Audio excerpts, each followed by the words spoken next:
अजून बराचसा तपास थोडा बाकी आहे. एक 7 ते 8 दिवसाचं रिमांड मिळालं बरं.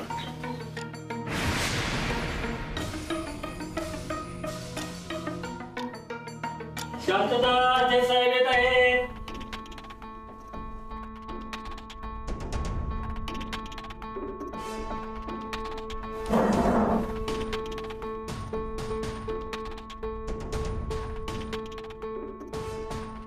प्रोसीड. कोर्टाच्या कामकाजाला सुरुवात करा. थँक्यू.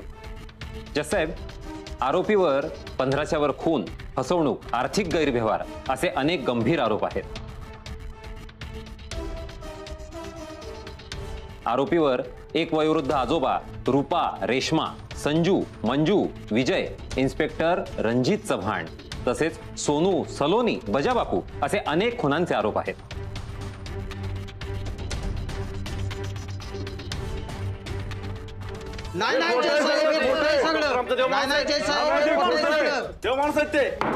Order order. शांतता राखा. आरोपीला त्याच्यावरचे आरोप मान्य आहेत? नाही जज साहेब, यातल्या माणसांना मी ओळखतही नाही. म्हणजे या माणसांचे खून तू कोण, देवी सिंग का डॉक्टर अजित कुमार देव याने केलेत म्हणे. मला खरं खोटं काही माहिती नाही.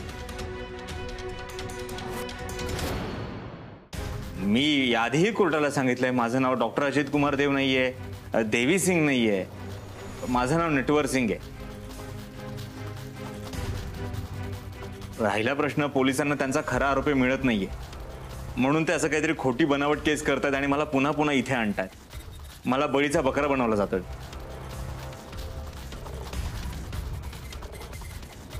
जज साहेब, या आरोपांविषयी आमच्याकडे सबळ पुरावे आणि साक्षीदार आहेत. ठीक आहे. तुमच्याकडे जे काही साक्षीदार आणि पुरावे असतील ते कोर्टासमोर सादर करा.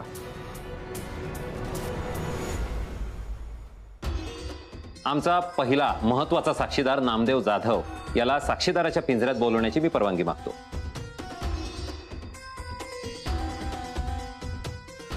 Permission granted.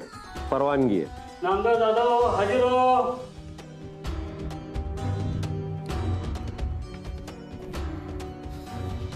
नामदेव जाधव, तुम्ही आरोपीला ओळखता का? हो, चांगलाच ओळखतो. चांगलाच म्हणजे नेमका कसा हे जरा कोर्टाला सांगाल का? साहेब, मी लय आदर करायचो याचा. त्याच्यावर डोळे झाकून विश्वास ठेवला. खरं तर चुकलं माझं, पण हा गावात परत आला ना, खूप आनंद झाला होता मला. अंडा ब्रेड विकायचो साहेब मी.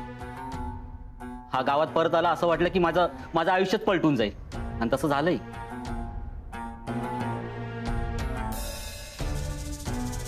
येडं बनवलं या माणसानं मला.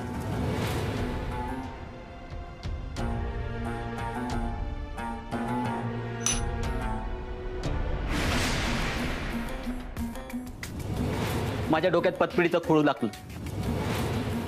आजपर्यंत गावातल्या लोकांना उधार देत होतास, आता एकाचे पैसे डबल करून द्यायचे. त्यासाठी एक पतपेटी टाक आणि लोकांचे पैसे डबल करून दे.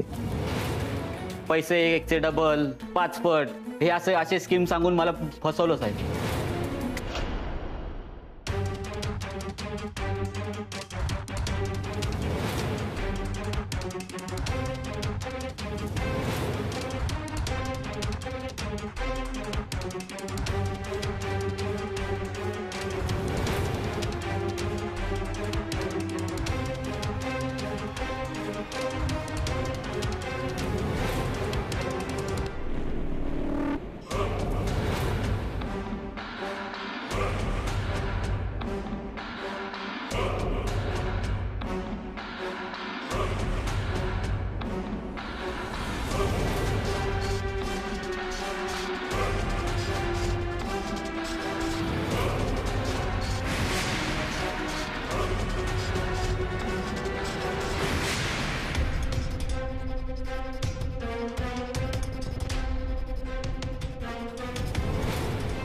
गावातले लोक मला शोधायचे. मला खूप मारलं त्यांनी. माझी पतपेढी जाळली. पैसे अडकले आमचं. तू देणार आहेस का? नका घेऊन आम्ही आपलं पैसे घेऊन पळून तर नाही ना गेला. कुठे ना आम्ही? अरे कुठे आहे ते चोर? अरे बघा, हिथं येऊन बघा. कुठे बघताय काय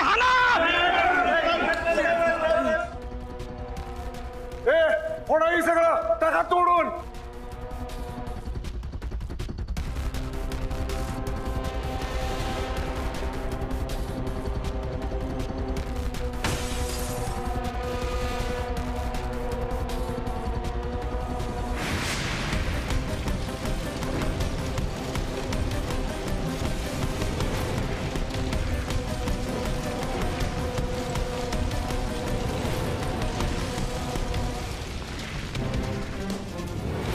साहेब एवढंच नाही, या माणसाने ना माझ्या मित्राला मारले आणि नंतर माझाही जीव घ्यायचा प्रयत्न केलाय. जज साहेब हे सगळं खोटं आहे. हा काहीतरी बनावट केस उभी करतोय. खरं तर याने गावातल्या लोकांचे पैसे लुबाडलेत आणि आता माझ्यावर आरोप करतोय. Order order. तुम्हाला संधी दिली जाईल त्याच वेळेला तुम्ही तुमचं म्हणणं मांडा. माफ करा. तुम्ही जाऊ शकता. जज साहेब, यासारखे अनेक साक्षीदार आणि पुरावे आमच्याकडे आहेत. ते सादर करण्यापूर्वी आरोपीची खोलवर चौकशी करण्यासाठी आपण आरोपीला 4 दिवसांची पोलीस कोठडी द्यावी अशी मी कोर्टाला विनंती करतो. का मी हे परवानगी. आरोपीला 4 दिवसांची पोलीस कोठडी देण्यात येते. 4 दिवसानंतर या केसचं कामकाज पुन्हा सुरू होईल.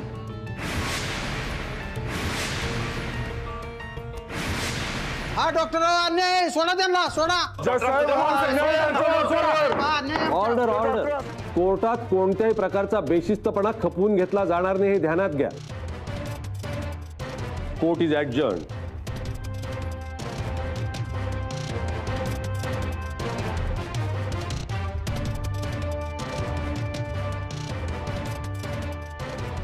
ए डॉक्टर, एक नंबरचा नीच नालायक हलकट माणूस. तुला सोडणार नाही मी. तुला फासावर लटकवणं हीच प्रजाला श्रद्धांजली असेल. मागच्या वेळी सारखाच याही वेळी सुटणार मी. आणि मी सुटलो तर तुला नाही सोडणार. तू सुटलास जरी ना तरी मी माझ्या हाताने जीव घेईन तुझा. वाट बघ.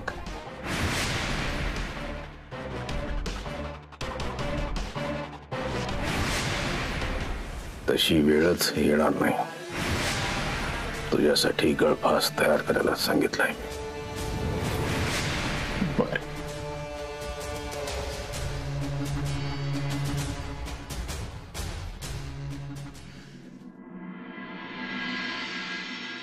जिंदाबाद जिंदाबाद डॉक्टर जिंदाबाद जिंदाबाद जिंदाबाद डॉक्टर जिंदाबाद.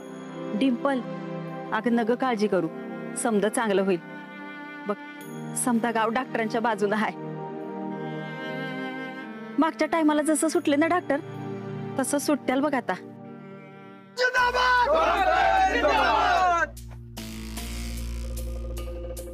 तुम्हा सगळ्यांचे आभार कसे मानू कळतच नाहीये. आज मला बजाची खूप आठवण येते. बजा इथे असतं तर त्याने जीवाचं रान केलं असतं. पोलिसांना मला हात सुद्धा लावून दिला नसता. डॉक्टर, आम्हाला माहिती आहे तुम्ही ह्या वेळेला सुद्धा निर्दोष सुटणार आणि आम्ही आहे की सगळी तुमच्या बरोबर. सामकर,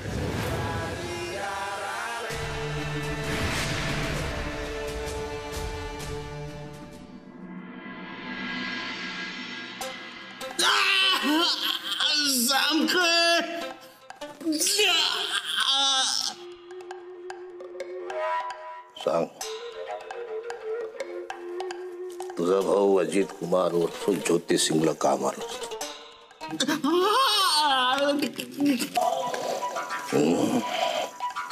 रेशमाला का मारलं? का मारलंस यांना तू? नीलम, सोनू, बजा, चिनूला का मारलंस? जामकर साहेब, तुम्हाला काय वाटलं? तुम्ही असं टॉर्चर करून माझ्याकडून गुन्हे कबूल करून घ्याल? माझ्याकडून गुन्हे कबूल करून घेणारा आणि मला फाशीची शिक्षा देणारा पोलीस अजून जन्म घ्यायचा आहे. जन्माला आलाय इन्स्पेक्टर मार्तंड जामकर.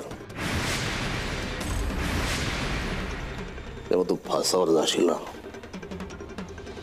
मग तुझ्या डोळ्यासमोर आणि मनात डोक्यात एकच नाव असेल,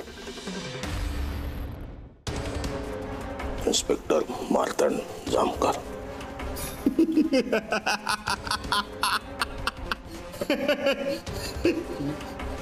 तुम्ही पण देवी सिंग हे नाव लक्षात ठेवा. मग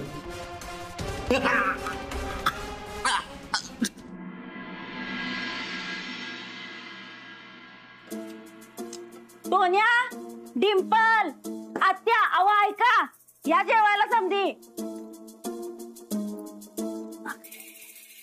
ए चला लवकर जेवायला, माझ्या पोटात लय कावळं वरडायला लागलेत, लय भूक लागली बाय मला. आलात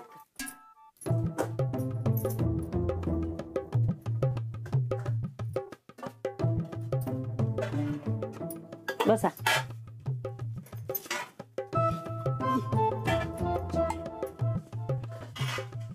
आज काय चांगलं गोडधोड केलंय का जेवायला? का आज काय सणवार आहे काय? हो सणच आहे. त्या बाय भुलव्याला पोलिसांनी पकडले ना, म्हणजे माझ्यासाठी सणच आहे. खरं तर माझ्यासाठी पण आज एवढ्या लगेच आनंद साजरा करून उपयोग नाही. त्याला शिक्षा झाली पाहिजे. आणि ज्या दिवशी त्याला शिक्षा होईल ना, त्या दिवशी माझ्याकडे जे हाय नाही ते सगळं ऐकीन आणि अख्ख्या गावाला गोडधोड करून घालेन. अरे नामा काय बोलतो तू? ही डॉक्टर जावई आहेत आमचं. कसला जावाय? आता मुडदा बसवला त्याचा ह्या वाड्यापासनं आणि माझ्या नातीपासनं तो जेवढा लांब राहील ना तेवढं चांगलंय. मला तर तो कवा एकदा फसावला टाकतोय ना, असं झालंय. आत्या, माणूस ऐकून घेते म्हणून उगाच काय बी बडबड करू नका. तिन्ही सांजेची येळ आहे, 2 घास खावा आणि आराम करा. अण्णा भाऊजी, खाल्ल्या मिठाला तर जागा की व, ज्या घरानं तुम्हाला आसरा दिला त्याच वाटोळ करायला निघालात वय. मंगलवहिनी, मी जे काय बोलतोय ना ते तुम्हाला कळणार नाही. फक्त एवढंच सांगतो, या वाड्याचं वाटोळं व्हायचा विचार मी कधीच करू शकत नाही. मी तुमच्या भल्यासाठी सांगतोय. आणि जर का तुम्हाला याचा राग येत असेल ना तर मी जातो. अरे मुडद्या बस गप. मुडदा बसवला तुझा जेवणावर कुठे राग काढायचा असतो. आलाय मोठा, मी जातो म्हणणार. अरे तुझी आई असती तर जेवणाच्या ताटावर उठून दिलं असतं का रे? जेव गप. माझी आई असती तर ही येळच आली नसती. माझ्या आईच्या नावाचं बोट जाळलंय लोकांनी. काळं फासलंय या डॉक्टरमुळं. सगळे ना, हे सगळं डोळ्यासमोर दिसतं ग, माझ्या डोळ्यासमोरून जातच नाही. अरे ह्या सगळ्या जखमांवर आहे ना काळ हेच इलाज असतो. त्या पाय भुलव्याचे ना आता दिवस भरल्यात. तो बघ लवकरच फसावला टाकतोय का नाही. सगळं नीट होईल बघ. तू जेव बघू गप, जेव.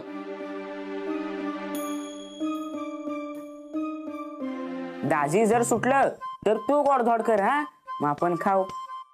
आणि जर नाही सुटलं म्हणजे फाशी झाली त्यांना, तर आजी तू गोडधोड कर, हा पण करा कुणीतरी गोडधोड. धोन्या काय बोलतोस तू? इथं परिस्थिती काय, तुझं बोलणं काय?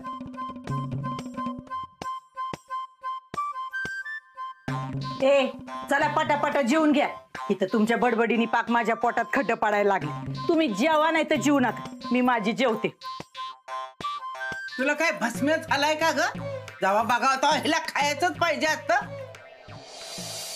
आजी म्हणते तसं खरंच डॉक्टरांना फाशीची शिक्षा झाली तर, तसं झालं तर मी आपण अडकीन.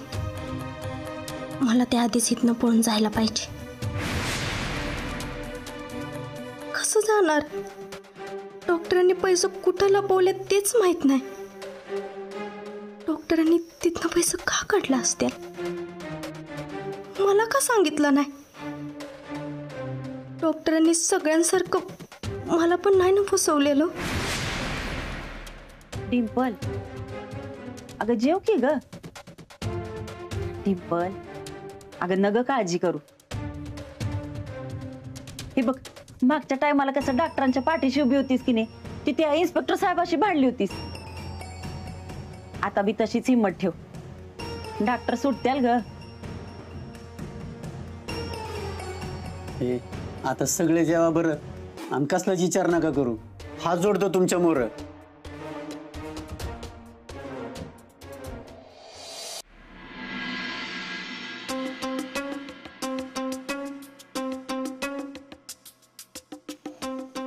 बरं झालं तुम्ही आलात. आम्हाला इथे बोलवायची काय गरज होती? तुम्ही आमच्या बंगल्यावर आला असतात तरी चालला असत. आणि त्या डॉक्टरचं काय झालं? काही कबूल केलं त्याने? आमचे पैसे कुठे ठेवले हे तरी सांगितलं का त्याने? अहो मग बोलतं करा त्याला. आमचे पैसे परत मिळणं फार गरजेचं आहे इन्स्पेक्टर. मिळतील तुम्हाला तुमचे पैसे परत, पण त्यासाठी तुम्हाला मला एक मदत करावी लागेल. आता परत कसली मदत? त्या डॉक्टरच्या विरोधात कोर्टात साक्ष द्यावी लागेल. काय? तुमचं डोकं फिरलंय का इन्स्पेक्टर? काय बोलताय तुम्ही हे?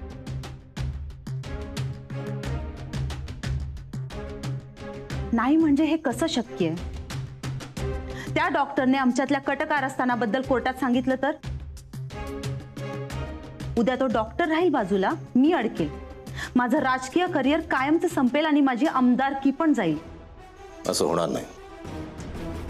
ते मला काही माहिती नाही. तुम्ही काहीतरी दुसरा पर्याय शोधा. मी कोर्टात साक्ष देणार नाही. तेव्हा गायकवाड, साक्ष तर तुम्हाला द्यावीच लागेल.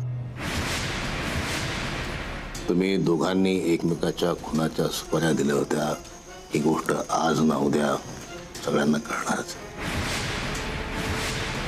डॉक्टर हे बोलणारच. ते सगळं रिपोर्ट मध्ये घ्यायचं की नाही हे माझ्या हातात आहे.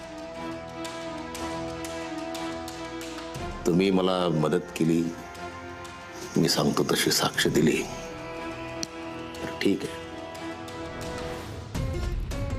तर एखादी गोष्ट रिपोर्ट मध्ये टाकायला कितीचा वेळ लागतो?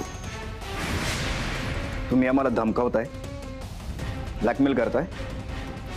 समजावून सांगतोय.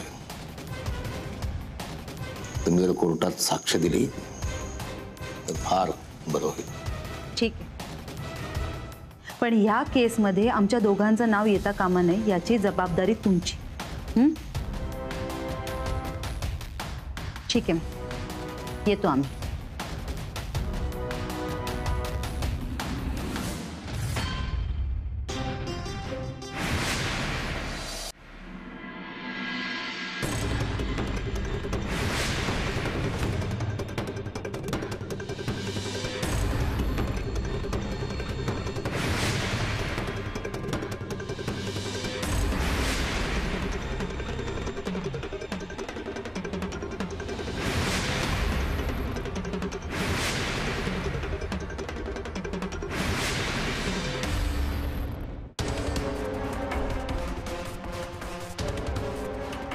एवढ्या रात्रीची डिंपल उदळ घेऊन कुठं गेली असेल? काहीतरी गडबड आहे, मला बघायला पाहिजे.